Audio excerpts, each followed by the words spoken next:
Fala indígenas, quilombolas e indígenas de todo o universo. Estamos aqui na Rádio Nacional dos Povos, hoje recebendo uma grande liderança da CONAC e de outras organizações também do estado dela.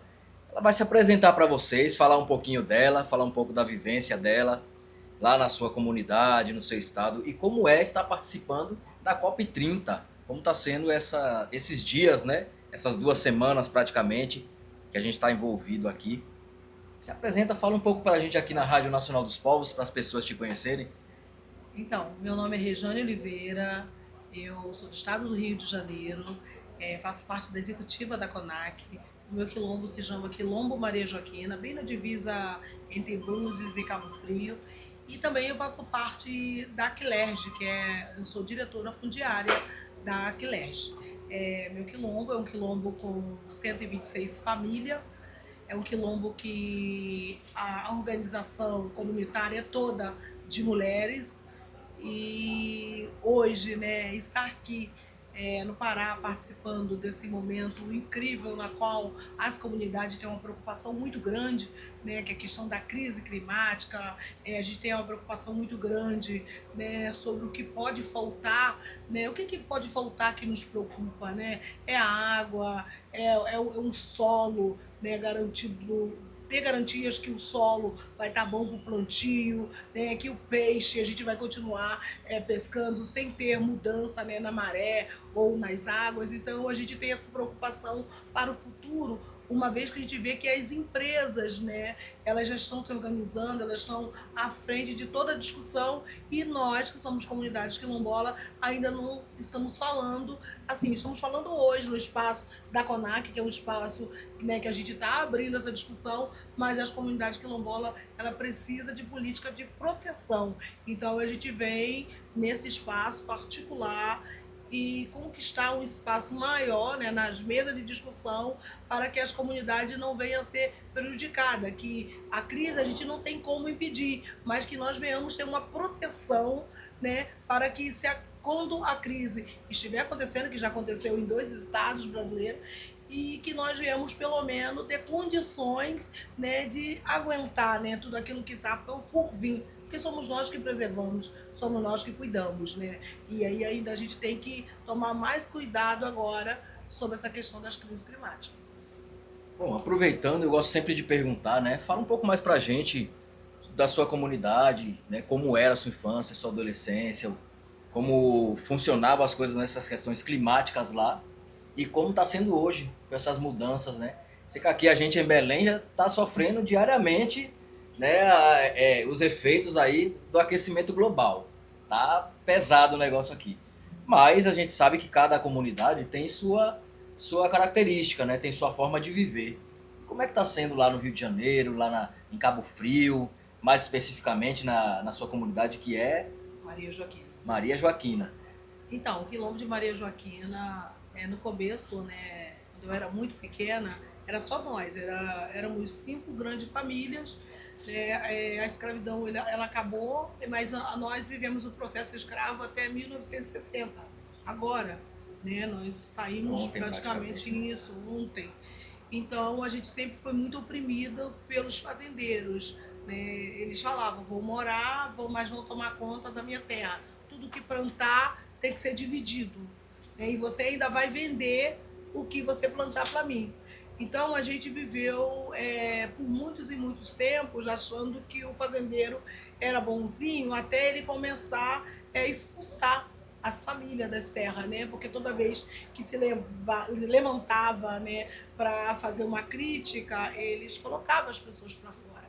E eles tiveram uma chance. Qual era a chance, né, que os fazendeiros tiveram de primeira? Primeiro, a maioria das mulheres não tinham marido, né? Então era mãe solos, então tinha muitos filhos, porque o povo negro, nosso povo, né, a gente teve um tempo das nossas vidas no processo escravocrata que nós não tínhamos direito de amar, então amava como se fosse o último dia. Então as pessoas sonhavam em ter uma família, então vivemos aquele processo das mulheres, muitas seres violentadas, e ali as mulheres querendo criar os filhos acabavam submetendo todo o trabalho escravo, na verdade. Então, cheguei em 96, com a emancipação do município de Armação dos Búzios, a fiscalização começa a ser mais pesada ali naquela área, e a gente começa a entender sobre a questão quilombola,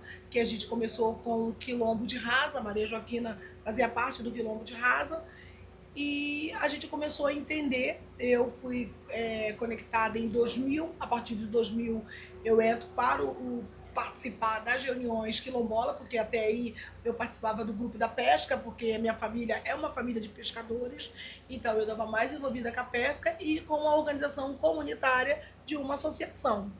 E aí em 2000 eu vou numa reunião quilombola e começo a gostar daquilo que eu ouvi, e a gente conseguiu conversar, e aí a primeira política pública era o Cade Único. Só que a gente é do quilombo de Armação dos Búzios, mas território pertencia ao município de Cabo Frio. Então foi necessário que o quilombo de Maria Joaquina pedisse certificação por causa das políticas públicas. Então, a partir de Maria Joaquina, hoje o município de Cabo Frio são 10 comunidades quilombolas dentro de Cabo Frio. Então a gente começa a se organizar como comunidade quilombola, e aí vem toda a história. Começa o período das ameaças. Porque enquanto nós estávamos quietos, tudo bem. Quando começou a fazer os estudos com o INCRA, eu comecei a receber as primeiras ameaças em 2014. E aí depois as ameaças foram aumentando e eu tive que sair do território.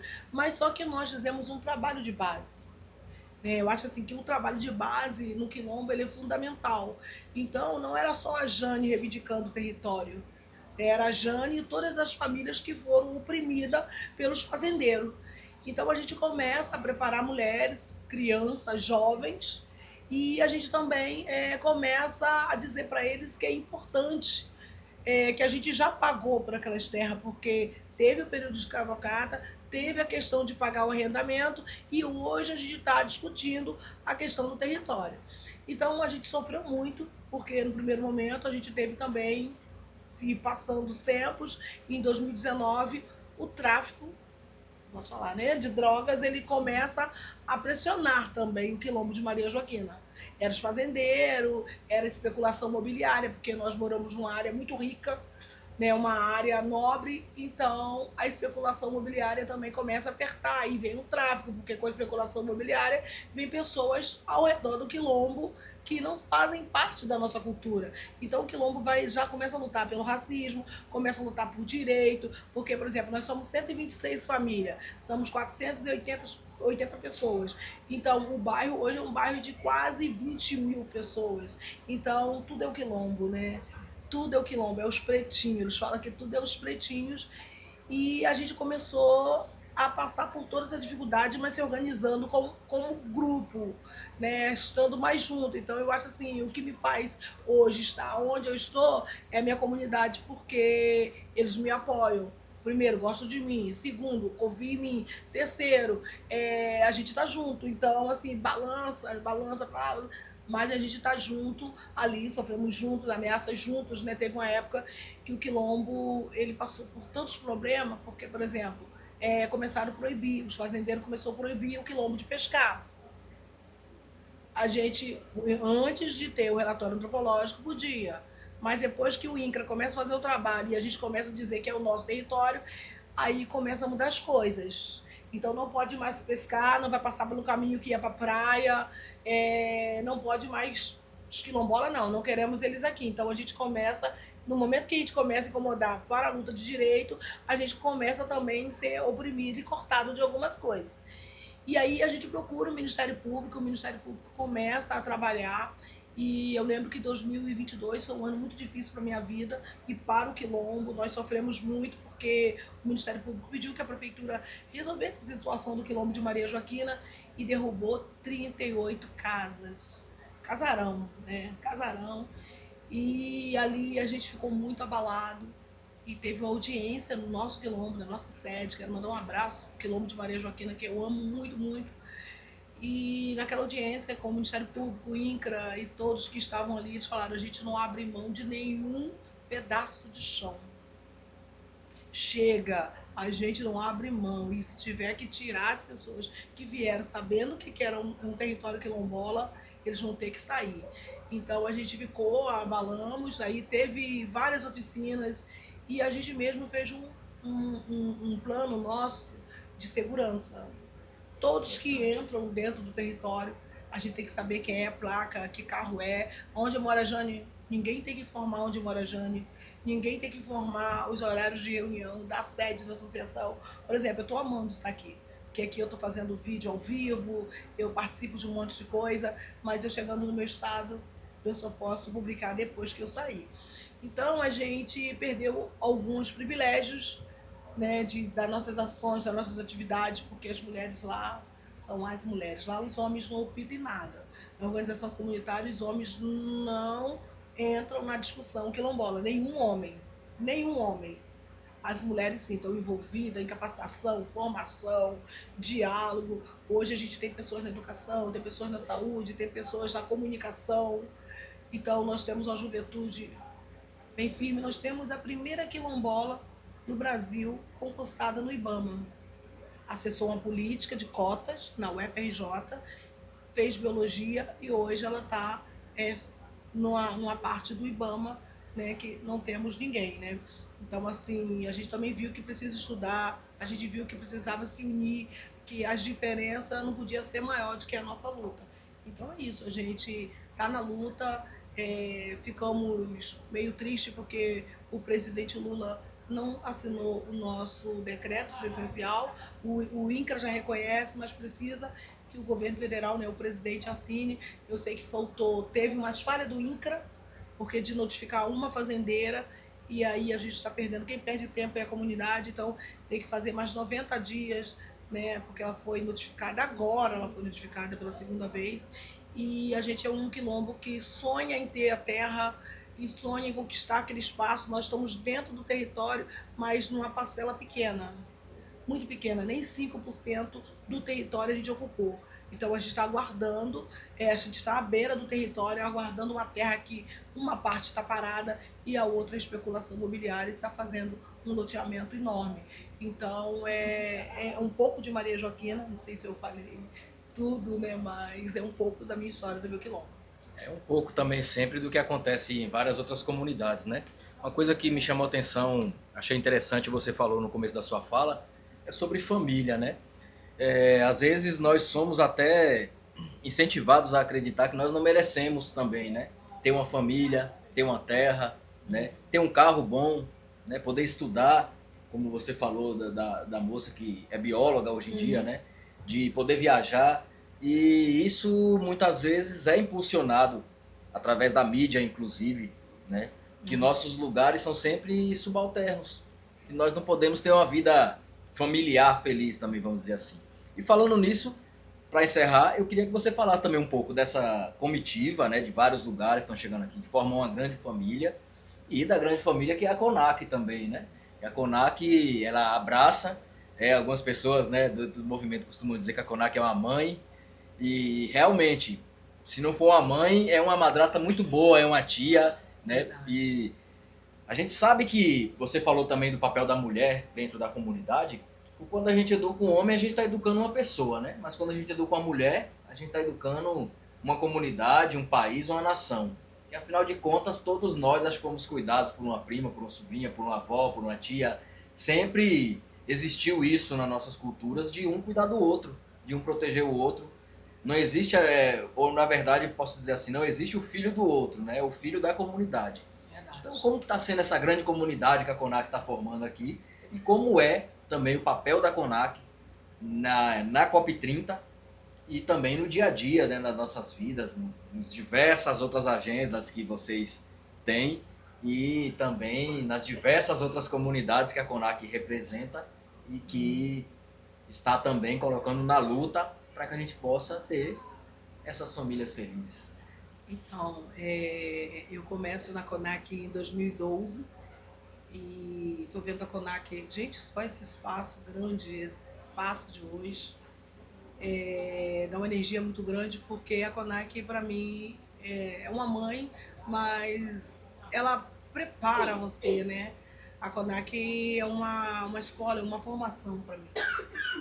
Na CONAC eu consigo ser quem eu sou e melhor aquilo que eu sou e aquilo que eu penso.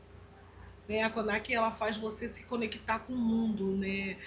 Você se conecta conectado com vários estados, como nós estamos aqui, né? Com a Bahia, com o Piauí, com o Espírito Santo, Goiás, a galera do Sul, as regiões, né? Então a CONAC ela nos permite nos conectar. Nós estamos conectados através da CONAC. Então, assim, eu tenho muito orgulho de ser coordenadora da CONAC, muita responsabilidade, porque tudo que eu sei um pouco do movimento, toda a minha força vem desse movimento da CONAC. Né? Se a minha comunidade está de pé, é porque sabe que tem a CONAC nos representando. Se qualquer outra comunidade existe nesse Brasil, é porque a CONAC está ali. Né? Porque eu costumo falar para as pessoas do meu território, enquanto nós estamos sentados aqui, tem pessoas fazendo luta. Porque eu participei da luta, né, do decreto 4887. Então a gente participou, a gente fez as vigílias, a gente fez muita coisa, manifesta. Então, assim, isso nos chama, sabe?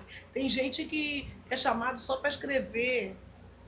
Mas, por exemplo, nós estamos acessando políticas que pessoas que não sabiam ler nem escrever lutaram para a gente estar aqui, sonharam com esse espaço, algum espaço da COP ou com outro espaço. Então a CONAC faz essa conexão grandiosa, empodera, a CONAC empodera a juventude, empodera a mulher, né? O coletivo de mulheres é um coletivo que empodera. Se a CONAC tivesse dimensão, e nós estamos vendo agora que o coletivo de mulheres ele consegue trazer à tona, prepara as mulheres, sabe, para a discussão. E a gente hoje tem um time muito grande, talvez mais mulheres do que homens, né, nessa discussão, né, no empoderamento. Então, acho assim que ela é essa escola grande, ela é uma escola e que o futuro das comunidades quilombolas sem a CONAC é muito complicado. Porque, por exemplo, eu faço parte da CONAC, sou do Rio de Janeiro, tem a Quilerge, a CONAC fortalece a Quilerge. Então, assim, é um fortalecimento grande entre nós e está hoje, né, na cúpula, ainda não é na cúpula, na COP, ainda não é o que desejamos, porque a gente queria estar com muita gente aqui. Nós temos gente, mas nós não temos orçamento, entendeu? Então, a gente está sonhando, construindo e dizendo que nós sabemos também mexer com o orçamento, porque com o orçamento a gente poderia colocar uma estrutura maior, trazer o nosso povo. A COP é no Brasil, a COP é no Pará, mas a gente teve um pouco ainda de dificuldade. Mas mesmo com dificuldade, os quilombolas estão na COP, a gente está conseguindo, né, juntos, de mão dada, ninguém melhor do que ninguém. Eu sempre costumo dizer isso, mas a gente está aqui representando um pouco do quilombo, e dizer que nós somos uma potência, por isso que talvez a gente não tenha tanta visibilidade como a gente queria ter, né? Porque a gente é uma potência, porque a hora que nós furarmos a bolha, não vai ter que me segura. Porque você vê a comunicação, a CONAC tá dando show em comunicação, quantos comunicadores tem nesse Brasil, quilombola? Quantos professores, quantos médicos agora, a gente está formando minha filha está prestes a ser uma médica, com excelente, eu falo para ela, vai ser uma das melhores. Então, quer dizer, a gente tem tanta gente né, que está acessando uma política que a CONAC lutou.